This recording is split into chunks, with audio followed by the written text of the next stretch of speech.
이번 영상에서는 가면의 화자와 어조에 대해서 다루겠습니다. 목차 봅니다.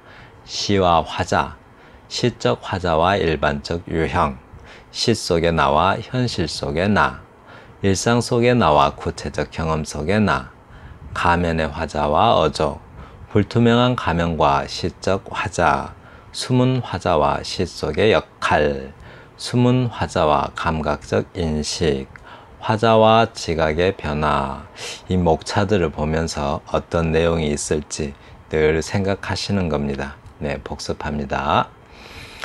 일상적 경험을 형상화하는 작품에서는 일상에서 있는 일을 시로 만들 때는 경험 속의 나를 어떤 시적 정황에 있을 때 그 경험 속의 나를 객관화하는데 많은 힘을 들여야 한다.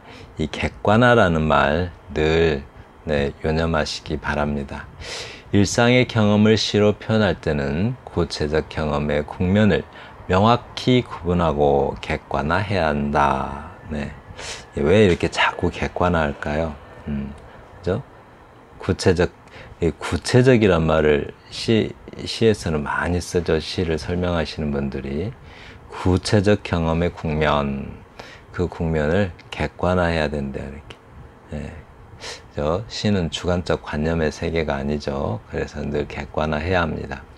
그래야 그 경험 속에 객관화된 나가 되고, 이 화자도 객관화된 나가 되어야 된다고요. 그리고 경험과 어울리는 유형화된 나, 이 유형화된 나, 객관화된 나, 개별화된 나, 이런 말 아주 중요합니다. 늘 마음에 새겨두고 계시면 정확하게 이해가 되십니다.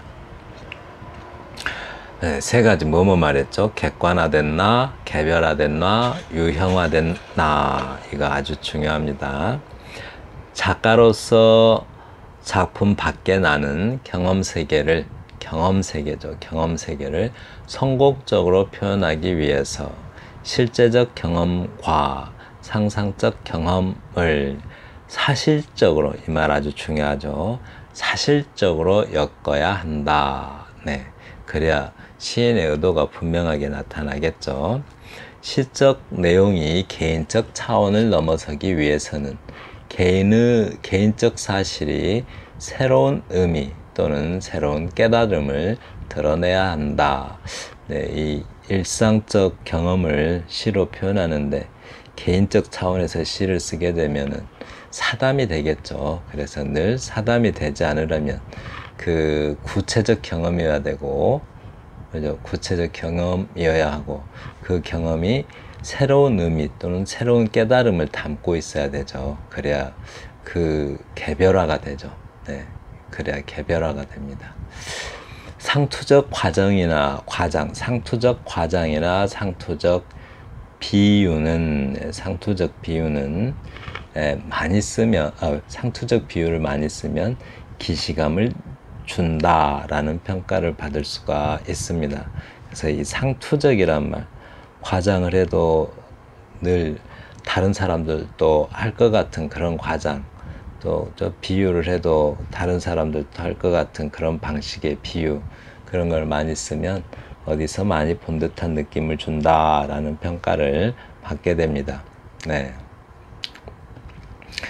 자, 이 가면의 화자와 어조, 이 가면의 화자라고 했는데요. 이 가면의 화자, 왜 가면의 화자일까요? 여러 화자가 여러 화자의 종류가 나오겠죠. 그러니까 시적 화자로서의 나, 그런 나의 종류가 이렇게 등장하는 것을, 그러니까 자꾸 다른 모습의 화자로 나오는 거죠. 화자가. 그래서 가면의 화자라고 해요. 그 칼융의 말을 빌리자면 페르소나 같은 거죠. 작가가 구태여 춘향을 화자로 선택한 이유는, 이게 그냥 나라고 하면 될 거를 굳이, 그죠? 굳이 춘향이를 시적 화자로 내세우고 있어요. 왜 그럴까? 그죠? 굳이 왜 남들 많이 아는 그렇죠? 남들 다 알고 있는 어떤 서사에 나오는 이야기의 주인공을 여기다 이렇게 시적 화자로 등장시키고 있어요. 시인은 왜 그런 선택을 할까? 네, 생각해 보기로 해요. 춘향연가. 네, 연가가 뭐죠? 연가? 사랑의 노래를 연가라고 하죠. 뭔가 그리움, 저 사랑에 대한 그리움을 그린 그런 노래. 그죠? 그리움, 누군가를 그리워해요. 네, 읽어봅니다. 춘향연가 전봉건. 어릴 때에는 새가 나는 것을, 제비가 나는 것을, 나비가 나는 것을 한 마리 또 한 마리 그렇게 세었어요. 지금은 안 그래요. 한 마리 한 마리가 쌍을 지어 나는 것을 알아요. 그런데 나는 옥에 있어요. 남산에 피는 꽃은 내 마음에 피는 꽃, 북산에 물드는 분홍빛은 내 온몸에 물드는 분홍빛. 그런데 나는 옥에 있어요. 버드나무 천사만사로 늘어진 가지 사이에서 우는 황금조는 내 가슴 둘레를 돌면서 우는 새. 그런데 나는 옥에 있어요. 나는 사랑하고 있어요. 그런데 나는 사랑하고 있어요. 그렇죠. 이 내용이 그렇게 어렵지는 않죠. 어려운 어떤 표현도 없고, 이 시는 정봉권 시인의 긴 시, 장시래요. 장시. 여기 장시라고 써져 있네요. 이렇게 장시 춘향연가인데 그중 일부입니다. 근데 이렇게 여기서 작품 속에 나는 누구예요? 춘향이죠. 왜냐하면 여기서 춘향연가라고 했잖아요. 춘향이가 누군가를 그리워하고 있는 그 내용을 갖다 이렇게 이야기로 서사적 구조로 이렇게 표현하고 있어요. 그러니까 누구나 여기서 나가 춘향이잖아요. 나의 종류 중에 하나는 누구나 알고 있는 이야기 속의 주인공 춘향이에요. 나라는 화자인 나라는 화자의 종류 중에 하나가 춘향인데, 왜 굳이 남들도 다 알고 있는 서사 구조를 시적 배경으로 해서 이렇게 표현하고 있죠. 왜 그럴까요? 왜? 굳이 그렇게 할 만한 이유가 뭘까요? 그러니까 춘향이의 감성을 빌리는 거죠. 한 마리 한 마리 그렇게 세었어요. 지금은 안 그래요. 한 마리 한 마리가 쌍을 지어, 새들이 한 마리 한 마리가 아니라 쌍을 지어 난다는 것을 안돼요. 한 마리처럼 보이지만 그 새들은 다 짝이 있죠. 그래서 춘향이의 심정, 춘향이의 감성을 빌려서 어떤 사랑이 무엇인지를 구체적으로 이렇게 보여주려는 태도입니다. 그렇게 생각하시면 되겠습니다. 정리합니다. 작가가 구태여 춘향을 화자로 선택한 이유는, 그죠? 우리가 다 알고 있는 서사, 그죠? 우리가 다 알고 있는 서사를 서사 구조를 작품 배경으로 해서 시인의 입장에서가 아니라 춘향이의 입장에서 사랑이 무엇인지를 구체화해 보려는 의도이다. 시인은 왜 그러면 꼭 그렇게 해야 되는가? 시인은 그 춘향가라는 어떤 판소리 이야기에 나오는 그 춘향이의 감성을 가지고 있지 못해요. 시인은. 그래서 춘향이의 감성을 빌려서 사랑이 뭔지를 시로 표현하려는 의도인 겁니다. 잘 이해되셨죠? 시인이 여기 전봉권 시인이 춘향이만큼 사랑에 대해서 잘 알지를 못한다든가, 또 춘향이의 그런 섬세한 감정이 없다든가, 간절한 감정이 없다든가 했을 때는 춘향이의 그런 간절한 마음을 빌려서 춘향이의 입장에서 그 사랑을 표현하려고 하는 겁니다. 사랑에 대한 그리움. 그렇습니다. 다음 작품 보겠습니다. 아래 시에서 시인은 남자인데 굳이 여자를 화자로 택한 이유는, 이 두 번째도 이제 나라는 사람이 화자죠. 나의 종류 중에 두 번째입니다. 첫 번째는 나의 종류가 서사 구조에 있는 주인공을 이렇게 빌려와서 표현하고 있죠. 네. 근데 방법이 조금 감이 오실 것도 같아요. 그죠? 네. 시인이 춘향이의 감정이 없을 때는 춘향이를 빌려와요. 춘향이의 감정을.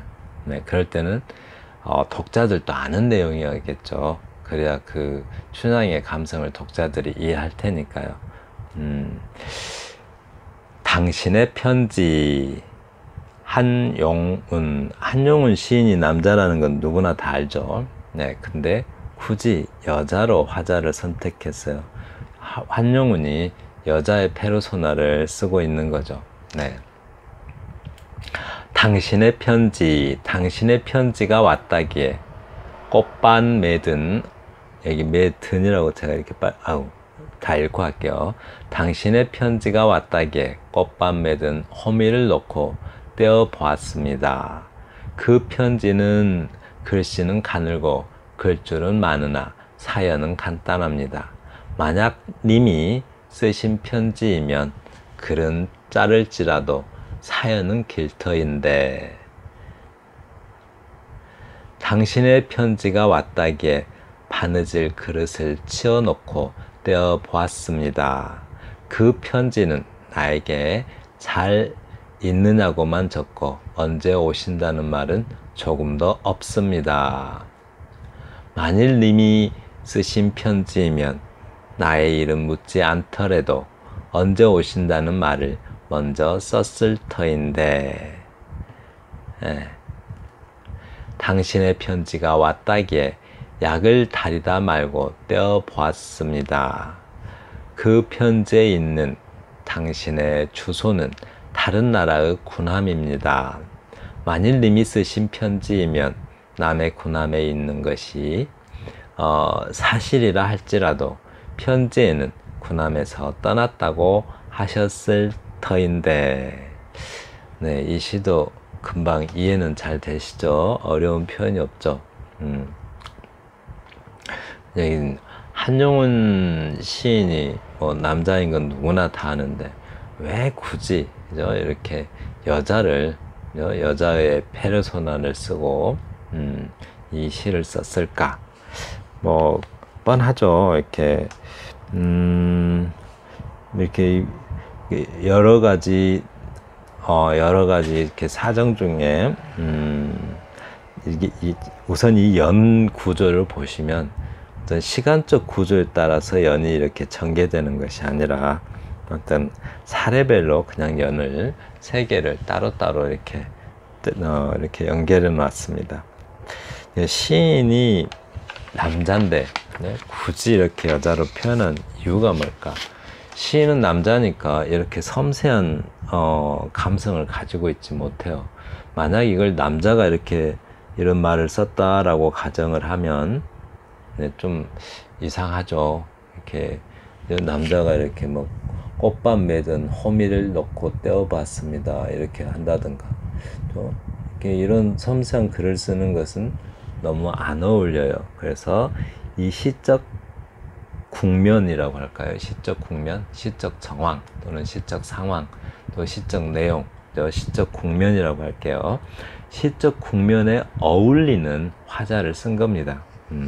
시적 국면에 어울리는 화자를 써야지, 만약에 이 국면에 어울리지 않는 시인이 남자라고 해서 남자를 그냥 화자로 써버리면 안 되겠죠. 그러니까 시 밖에 있는, 작품 밖에 있는 나와 작품 밖에 있는 나는 시인이죠.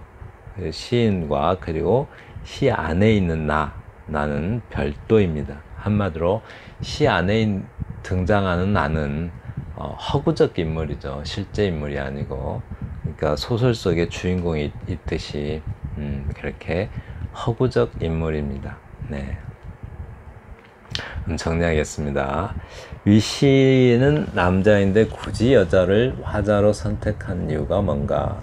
소식을 기다리는 사람, 그죠? 소식을 기다리는 사람. 남자들이 소식 기다리는데 무슨 감각이나 있겠어요?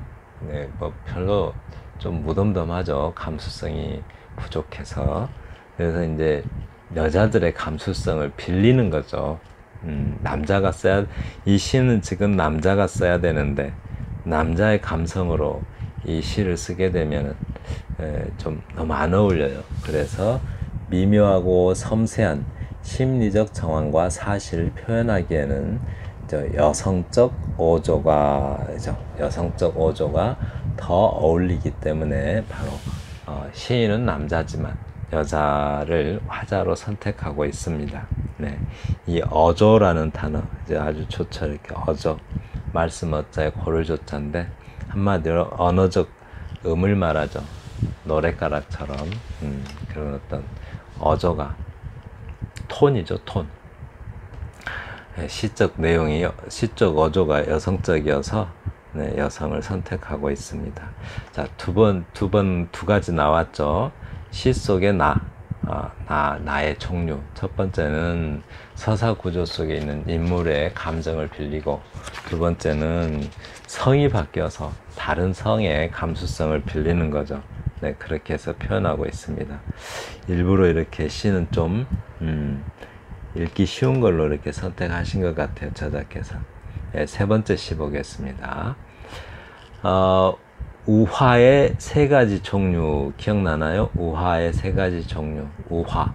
네, 일부러 제가 이렇게 딱 한번 설명한 적이 있는데, 우화의 세 가지 종류. 동물이나 사물 또는 관념이 의인화돼서 나오는 경우가 있고, 또 그런 경우가 있고, 또 사람이 주인공으로 나오되 그것이 우화인 경우가 있죠. 실제가 아닌 우화. 그리고 세 번째는 그 두 가지를 아울러서 전체적 은유. 그러니까 은유가 한 문장에서라면, 한 문장 또는 뭐 간단한 어구에서 이루어진다면, 이것은 이야기 전체에서 은유가 이루어지는 것, 그것을 뭐라고 그래요? 그렇게 세 가지로 나누었었죠. 네.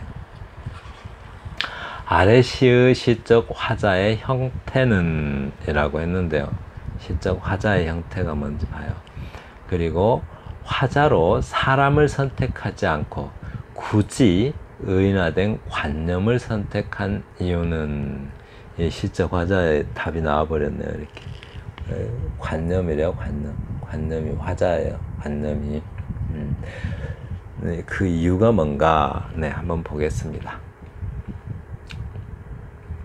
이 시대의 죽음. 잠깐만요.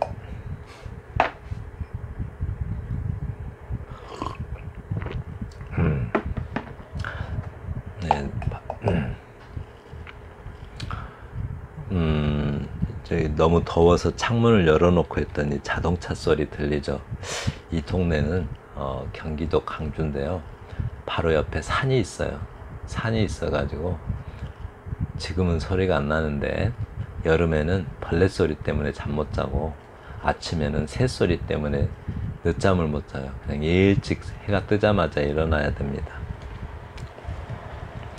이 시대의 죽음 또는 우화. 제목 자체가 우화네요. 이렇게 우화, 우이, 우화, 우원, 뭐 별말 다 있죠. 이 시대의 죽음 또는 우화, 오규원. 이 시대라는 말도 중요하겠네요. 시는 제목부터가 시라고 그랬죠. 이 시대, 다른 시대도 아니고 이 시대의 죽음 또는 우화라고 합니다. 오규원 시인의 시입니다. 네, 저자의 시입니다. 잘 봐요. 죽음은 버스를 타러 가다가 걷기가 귀찮아서 택시를 탔다. 나는 할 일이 많아. 죽음은 쉽게 택시를 탄 이유를 찾았다. 죽음은 일을 하다가 일보다 우선 한잔하기로 했다. 생각해 보기 전에 우선 한잔하고, 한잔하다가 취하면 내일 생각해 보기로 했다. 내가 무슨 충신이라고 죽음은 쉽게 내일 생각해 보기로 한 이유를 찾았다. 술을 한잔하다가 죽음은 내일 생각해 보기로 한 것도 귀찮아서 내일 생각해 보기로 한 생각도 그만두기로 했다. 술이 약간 된 죽음은 집에 와서 TV를 켜놓고 내일은 주말 여행을 가야겠다고 생각했다. 건강이 제일이지. 죽음은 자기 말의 긍정의 뜻으로 고개를 두어 번 끄덕이고는 그래 신문에도 그렇게 났었지 하고 중얼거렸다 라고 합니다. 이것도 이렇게 죽음이라는 단어가 나와서 관념어가 나와서 그렇지 내용이 어렵거나 그러진 않죠. 아니요, 어려운 말 표현은 없습니다. 죽음을 이렇게 감각으로 이해할 수 있는 단어는 아니죠. 그러니까 우리가 생각으로 이해할 수 있는 단어잖아요. 뭘 만져보거나 냄새 맡거나 또 뭐 이렇게 눈으로 보거나 그럴 수 있는 게 아니라 생각으로 이해할 수 있는 단어예요. 그런 것을 그러한 단어를 관념어라고 하고요. 그 단어가 나타내는 상태를 관념이라고 합니다. 관념.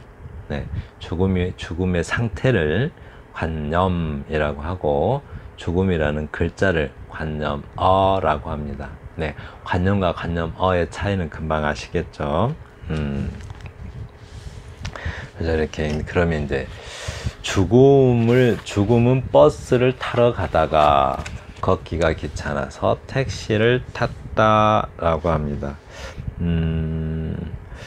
죽음이라는 자체가 그러니까 이렇게 죽음은 추상명사인데 이렇게 추상어인데 그런 관념어, 추상어, 개념어 또 뭐 없나요? 이렇게 그런 건데 그죠?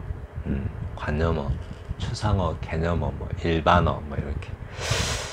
근데 마치 사람처럼 버스를 타러 가다가 걷기가 귀찮아서 택시를 탔다라고 합니다. 이렇게.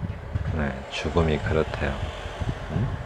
죽음을 마치 사람처럼 이렇게 행동하고 있어요. 그러면 이거를 의인화라고 하죠. 이렇게 의인화, 관념의 의인화, 관념의 의인화라고 할 수 있습니다. 네, 관념어와 관념은 구별해 주셔야 돼요. 네. 근데 이제 그 죽음이 이렇게 하고 또 나는 할 일이 많아. 나가 죽음이잖아요. 이렇게 나가 죽음인데 죽음에 대해서 이야기를 하고 있어요. 그래서 시적 화자도 역시 죽음입니다. 그러니까 관념어라고 하시면 안 돼요. 관념이 화자가 돼서 등장하고 있어요. 즉 시적 화자로서의 나의 종류 세 번째는 뭐예요? 관념이에요. 관념이 나로 등장하고 있죠. 의인화된 관념 이렇게 표현하면 좋겠네요. 의인화된 관념, 의인화, 즉 사람처럼 만드는 것을 의인화라고 그러죠. 사람이 아닌데 사람처럼 만드는 거.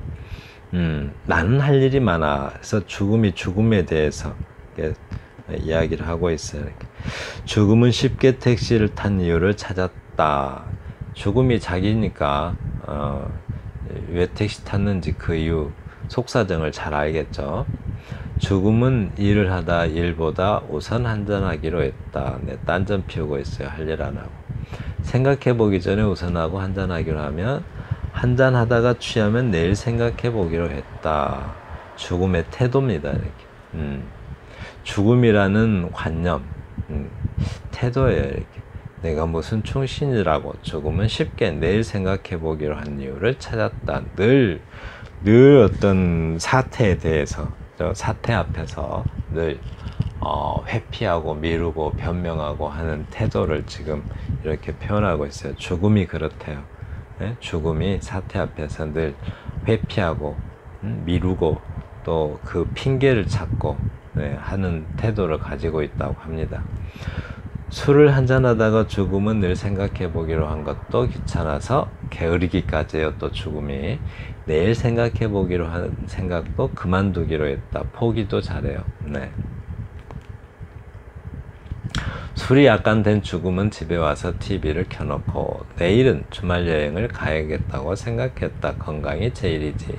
죽음은 자기 말의 긍정의 뜻으로 고개를 두어 번 끄덕이고는 그래 신문에도 그렇게 났었지 하고 중얼거렸다. 게다가 합리화까지 잘해요. 자기 합리화까지. 네, 자기 합리화를 왜 할까요? 다 네, 이거를 이제 심리학에서는 방어 기제라고 하죠. 다 자기 살려고 합리화도 하는 겁니다. 그래서 자기 합리화 한다고 해서 너무 비판하는 것도 좀 잔인한 것 같아요. 그냥 생긴 대로 살면 되는 거예요. 합리화도 하고 남 탓도 하고 네, 또 반성도 하고. 너무 반성이 없으면 너무 좀 이상해지겠죠. 그래서 이 죽음이라는 게 이 시대의 죽음이잖아요. 이렇게 이 시대의 죽음. 죽음을 여기다가 현대인이라고 바꿔봐요. 이렇게. 현대인은 버스를 타러 가다가 걷기가 귀찮아서 택시를 탔다. 이 시대니까 현대인하고 한번 바꿔봐요. 이렇게. 그럼 딱 맞아떨어지죠. 네. 바로 이 죽음이라는 삶의 방식이 바로 현대인들의 삶의 방식이죠. 그러니까 현대인들이 마치 죽음처럼 살아가고 있어요. 죽은 것과 다름없는 삶을 살아가고 있다. 이런 표현을 이렇게 한 것 같죠. 그러니까 죽음이 현대인이라면, 그죠? 이 시대 현대인들이 마치 죽어 있는 상태와 마찬가지로 죽어 있는 것과 다름없이 삶을 살아가고 있다라고 합니다. 네, 그러한 여러 가지 정황들을 표현하고 있어요. 네. 그래서 지금 세 번째로는 죽음이라는 관념이 시적 화자로서의 나가 되는 그런 상태입니다. 그 다음에 정리합니다. 네. 우화의 종류 세 가지 나왔네요. 이렇게 그냥 이렇게 우화를 두 가지로 나눠봐요. fable과 parable하고 이렇게 딱 두 가지로 나눠봐요. 이게 스페인어로 parable이라는 게 아블라르, 원래는 파블라르였어요. 파블라르라고. 제가 이 스페인어를 좀 공부를 했었는데요. 아베르가 원래 말하다일 거예요. 아베르. 근데 아블라르인가? 아베르인가 그래요. 근데 이제 원래 파블르가 있는데 그냥 말하다라는 뜻이에요. 이야기. 네, 이야기란 뜻이고, 그래서 사람의 이야기고, 페이블. 그리고 이제 fable은 스토리라는 뜻이에요. fable은 이것도 말하다에서 나온 말이죠. 이렇게 파브르 이렇게. 그런데 이제 이것도 이야기란 뜻이에요. 둘 다 이야기인데 이 이야기는 또 뭐예요? 동물이나 즉 사람이 아닌 것들이 자꾸 사람처럼 의인화된 상태로 동물이나 추상명사 뭐 이런 것들이 등장인물로 출연하는 것, 등장인물로 나오는 것, 그것을 이제 fable이라고 해요. 우화. 네, fable이라고 하는데, fable은 주로 세속적인 지혜를 알려주죠. 세속적인 지혜. 그래서 어떻게 현명하게 살아갈 것인가 하는 지혜를 알려주고, parable은 사람이 등장인물로 나와요. 주로 성경이나 뭐 이런 윤리, 성경이나 윤리인데 어떤 이야기 형태로, 짤막한 이야기 형태로 나오죠. 뭐 선한 사마리아인 뭐 이런 거라든가, 무슨 또 탕자 이야기 이런 거라든가, 이런 것들이 이제 패러블에 속합니다. 그죠? 그런데 이제 allegory는 이야기 전체가, 그죠? 예를 들어서 내 마음은 호수다 이렇게 한 문장으로 표현된 것들이 은유라고 하죠. 은유. 근데 이야기 전체가 하나의 은유로 된 것, 네, 이런 게 이제 allegory인데, fable이나 parable도 알레고리에 속하죠. 알레고리에 속하는데 좀 구별하는 사람들도 많이 있어요. 구별해서 이거는 뭐 좀 파리 대왕이나 또는 뭐 우리나라 소설로 치면 우리들의 일그러진 영웅들 뭐 이런 것들이 이제 알레고리다라고 구별하는 분들도 있는데 그게 저는 그냥 이 페이블이나 패러블도 다 알레고리에 속한다라고 생각합니다. 이 어널러지가 좀 자꾸 어널러지가 자꾸 헷갈리는 분들이 있어서 일부러 써놨어요. 알레고리랑 어널러지. 어널러지는 유추라고 해요. 유추라고 하는데 유추가 뭐냐면 그러니까 소나무 했을 때 소나무는 뿌리도 있고 원통 줄기가 있고 잔 가지들이 있다라는 특징이 있죠. 그런데 은행나무 할 때 은행나무도 나무고 소나무도 나무니까 은행나무도 소나무처럼 같은 종류끼리 은행나무도 소나무처럼 뿌리도 있고 원통 줄기 본줄기가 있고 가지 줄기도 있겠지라고 이렇게 유추해 나가는 것, 추리해 나가는 것. 그 유추도 비유의 하나죠. 그거를 analogy, 유추라고 합니다. 또 아래 시에서 위의 시죠. 시적 화자의 형태는 관념이 화자예요. 관념. 의인화된 관념이 화자입니다. 죽음이라고 하는 의인화된 관념이 화자이다. 왜 화자로 사람을 선택하지 않고 굳이 의인화된 관념을 선택한 이유가 뭔가? 뭐 간단하죠. 만약에 현대인이 하면 죽음이란 말을 어디다 넣겠어요? 그죠? 죽음, 현대인의 삶이 죽음과 같다 이렇게 표현해버리기가 영 껄끄러워요. 그래서 그냥 아예 죽음을 주인공으로 딱 등장시켜버리면 현대인의 삶이 죽음이라는 주인공이 하는 행동이 꼭 현대인들의 행동하고 똑같잖아요. 그게 이제 알레고리인 거죠. 이렇게 이것도 이제 페이블에 속하죠. 죽음이 의인화돼서 나왔으니까 페이블에 속하는데 그냥 다 알레고리라고 하시면 됩니다. 알레고리, 영어로는 allegory 이렇게 발음하고요. fable, parable, analogy 이렇게 발음합니다. 일상 왜 그런 이유에서 하고요. 이제 정리합니다. 일상 속의 오리란 사는 것이 아니라 죽는 것과 다르지 않다는 해석을 우화 형식을 통해 드러내기 위해서이다.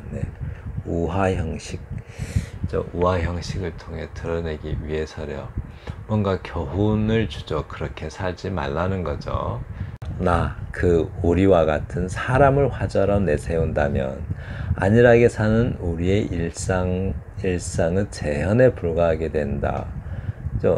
우리가 살고 있는 삶의 모습을 그대로 그냥 글로 옮겨 놓은 것에 불과하게 되죠. 그것이 죽음이나 마찬가지다. 사는 것이 아니라 죽은 상태나 마찬가지다라는 어떤 그 알을 전할 수가 없게 되죠. 그냥 그대로 옮겨 쓴 것에 불과하게 돼요. 그래서 이렇게 우화 형식으로 우리 현대인의 삶을 해석하는 거예요. 이렇게 해석. 그렇습니다. 재현, 영어로 미미시스라고 하죠. 요새 밈이란 단어 많이 쓰죠. 밈이 밈이라고 하는데 미미시스 여기서 나오고 밈이 이게 아인가? 미미시스 아이가 맞네요. 미미시스가 재현, 모방, 모사라는 뜻이에요. 우리가 왜 mimetic이라는 단어가 있죠. mimetic word. mimetic words 하면은 의태어라고 해요. 이렇게 의태어. 그러니까 모방적 단어인데 어떤 모습을 모방하는 것. 모방의 단어에서 의태어라는 뜻입니다. mimetic 하면. 근데 이게 밈을 이렇게 써요. 이렇게. 이제 유전자 진이라는 게 있죠. 진. 요전자. 요전자가 그 요전을 하듯이 이렇게 문화적 요소들이 이렇게 요전자처럼 전파되는 현상들을 이렇게 밈이라고 합니다. 네. 다음 시 보겠습니다. 또 핀이 나와요. 핀. 아래 시의 화자의 유형과 어조는 하고 묻고 있습니다. 화자의 유형하고 묻고 있어요. 네, 화자의 유형과 어조는 핀1 이하석 시인의 시입니다. 돌멩이들의 걷어채어 피는 어깨와 손이 상했다. 풀들을 찢으며 꽃의 눈을 찌르며 신문지 조각을 땅에 박아 놓으며 피는 어깨와 손뿐인 몸으로 길고 오랜 여행을 했다. 돌 틈에 누워 피는 이제 아무데도 걸림없이 땅속에 기어든다. 녹의 껍질이 자신의 몸에서 떨어져 나가는 것을 전송하며 그 자신이 땅의 껍질이 되어 이제는 무엇을 찔러 고정시켜 놓을 일도 까닭도 없이 돌틈을 비집고 들어가서 피는 막연하게 빈 얼굴로 밖을 내다본다. 네, 핀도 이제 저기 흙이 돼버렸나 봐요. 이것도 시라고 생각하고 읽으면 참 어렵게 느껴질 수도 있을 것 같아요. 근데 그냥 그대로 읽으면 그냥 땅에 버려진 핀의 모습 그대로 쓴 거예요. 아무것도 더하고 빼고 이런 게 없이. 예, 근데 이제 이걸 시라고 생각하고 읽으면 또 이게 뭔 뜻일까 하고 생각해야 되니까 어렵죠. 그냥 이런 종류의 시를 써놓은 것이 있으면 그냥 우리의 삶을 여기다 그대로 대입하면 됩니다. 그냥 그대로 대입하면 되고 있는 그대로 읽으시면 돼요. 써진 그대로. 그러니까 핀이 그러니까 사람이 만든 핀이잖아요. 인공적으로 만든 핀이 버려져 가지고 녹슬죠. 녹이 쓸면 이제 어떻게 돼요? 점점 녹이 쓸어서 원래는 그냥 철이라는 광물이었잖아요. 광물. 네, 흙의 일부였죠. 흙에는 여러 가지가 합쳐져서 흙이 되잖아요. 이렇게 여러 화학적 요소들이 합쳐져서 흙이 되는데, 그러니까 철이라는 광물도 흙의 일부였죠. 인간이 죽으면 흙으로 돌아가듯이 핀도 광물로 환원해가는 과정을 이렇게 쓰고 있는 겁니다. 핀이라는 어떤 물질이 어떤 그 원래의 광물로 환원해가는 것, 이것도 흙이 되죠. 흙이 되는 과정을 화자가 객관적으로 묘사하고 있어요. 근데 여기에는 화자가 등장하지 않죠. 이렇게 화자가 누구인지 알 수가 없어요. 그런데 아주 구체적으로 시적 정황을 묘사하고 있습니다. 이런 경우를 숨은 화자라고 해요. 그럼 여기서 피는 뭔가? 피는 그 화자가 관찰하고 있는 대상이죠. 근데 표현 방법이 대단히 객관적이고 사실적입니다. 있는 그대로 써놨잖아요. 이렇게 꼭 이렇게 눈으로 보고 쓴 것처럼 있는 그대로 썼고, 여기에는 어떠한 감정적 언어도 없잖아요. 이걸 뭐예요? 인간의 관점을 배제하고 보는 거죠. 과학적 관점에서만. 그리고 그래서 사실적인 어떤 시적 정황을 보여주는 겁니다. 네. 그래서 여기서 이제 화자는 뭐예요? 보이지 않는 화자죠. 누군지 몰라요. 그래서 네, 정리하겠습니다. 아래 시의 화자의 유형과 어조는 숨은 화자가 인간의 감정적 언사 없이, 말투를 언사라고 해요. 숨은 화자가 인간의 감정적 언사 없이, 감정적 언사다 이 말이 무슨 말이에요? 슬프다, 아름답다, 기쁘다 뭐 이런 말 없는 거죠. 인간의 감정을 다 배제하고 있어요. 훼손과 부패를 통한 녹쓰는 거죠. 환원의 과정을 담담한 어조로 또는 객관적 어조로 표현하고 있다. 예. 이 말 자꾸 기억해 놓으세요. 담담한 어조, 객관적 어조, 네, 담담한 어조, 객관적 어조, 감상에 빠지지 않은 어조가 이 담담한 어조이기도 하고 객관적 어조이기도 한 거죠. 네, 자꾸 이런 단어들 써봐요 한 번씩. 사물을 화자로 했을 경우 나타나는 두 가지 시의 두 가지 양상하고 소개하고 있습니다. 첫 번째는 의인화한 사물에 감정이입을 하여 인간처럼 감정의 파장을 드러내는 형태라고 하고요.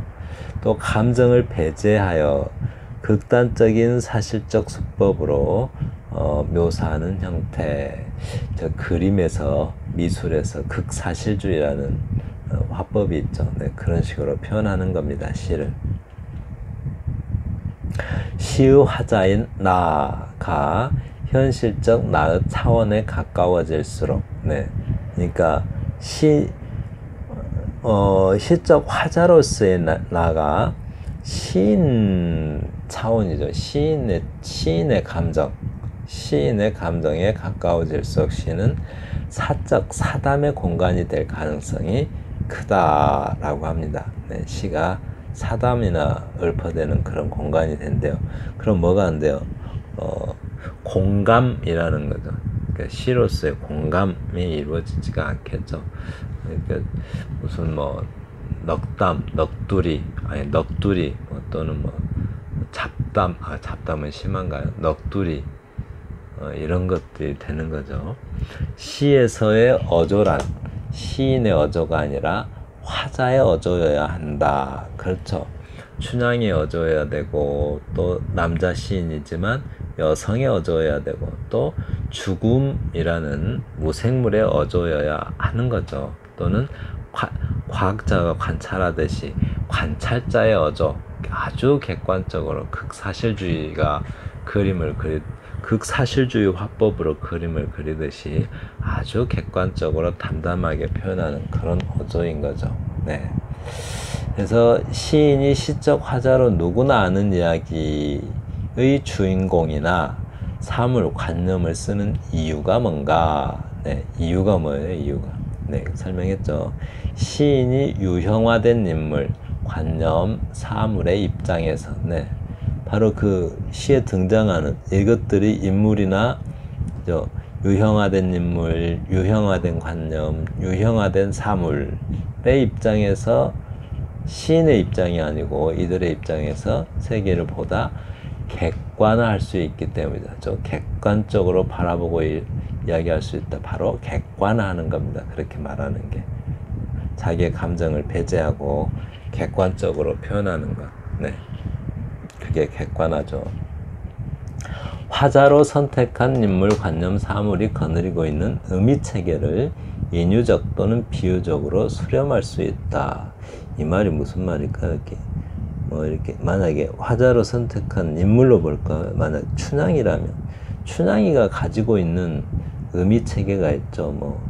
뭐라고 그럴까요? 또 우선 이몽룡을 사랑하는 어떤 일편단심의 의미가 있고 또 신분 상승을 꿈꾸면서 남자를 사랑하는 태도로 이렇게 볼 수도 있죠. 그런 여자.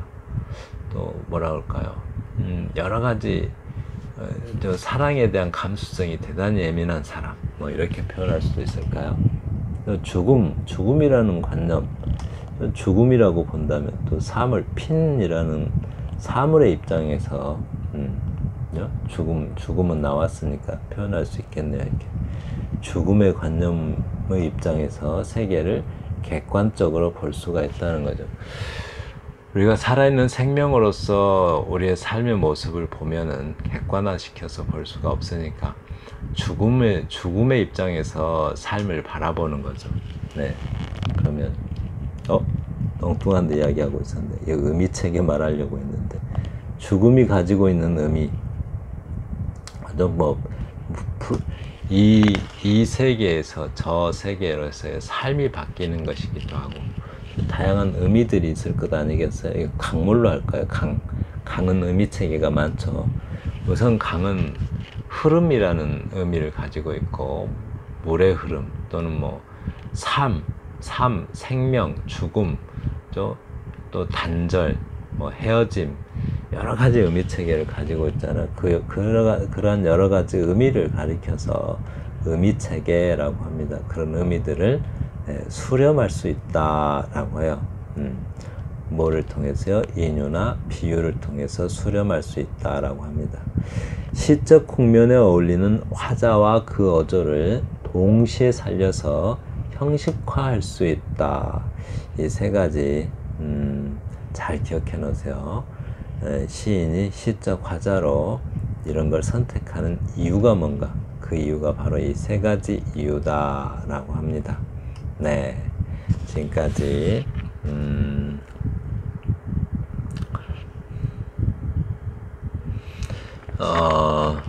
가면의 화자와 어조에 대해서 살펴봤습니다. 감사합니다.